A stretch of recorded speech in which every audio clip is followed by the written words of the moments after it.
કેશોદ વાલ્મીકી સમાજ દ્વારા ગઈકાલ તારીખ 1/6/2026 ને સોમવારના રોજ વિદ્યાર્થી ભાઈ બહેનોનો સન્માન કાર્યક્રમ રાખવામાં આવ્યો હતો, જેમાં વાલ્મીકી સમાજના તેજસ્વી તારલાઓ જેમણે ધોરણ 1 થી કોલેજ કક્ષા સુધીના અભ્યાસમાં ઉત્તીર્ણ થયેલ હોય એવા વિદ્યાર્થીઓનું સન્માન કરવામાં આવ્યું હતું।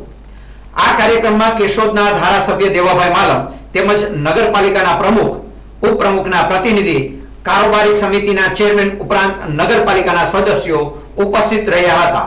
કાર્યક્રમની શરૂઆતમાં ઉપસ્થિત મહાનુભાવોના હસ્તે દીપ પ્રાગટ્ય કરવામાં આવ્યું હતું। બાદમાં વિદ્યાર્થી ભાઈ બહેનોને પધારેલા મહાનુભાવોના હસ્તે શિલ્ડ, પ્રમાણપત્ર અને શૈક્ષણિક કીટ આપવામાં આવી હતી। આ પ્રસંગે ઉપસ્થિત મહેમાનોએ પુરસ્કૃત વિદ્યાર્થીઓ અભ્યાસ ક્ષેત્રે ભવિષ્યમાં વધુ પ્રગતિ કરે અને સમાજનું નામ રોશન કરે તેવી શુભેચ્છા પાઠવી હતી। આ કાર્યક્રમમાં વિદ્યાર્થી અને તેમના વાલીઓ ઉપરાંત બહોળી સંખ્યામાં વાલ્મીકી સમાજના ભાઈઓ બહેનો ઉપસ્થિત રહ્યા હતા। આ સન્માન કાર્યક્રમને સફળ બનાવવામાં વાલ્મીકી સમાજના કાર્યકરોએ ભારે જહેમત ઉઠાવી હતી।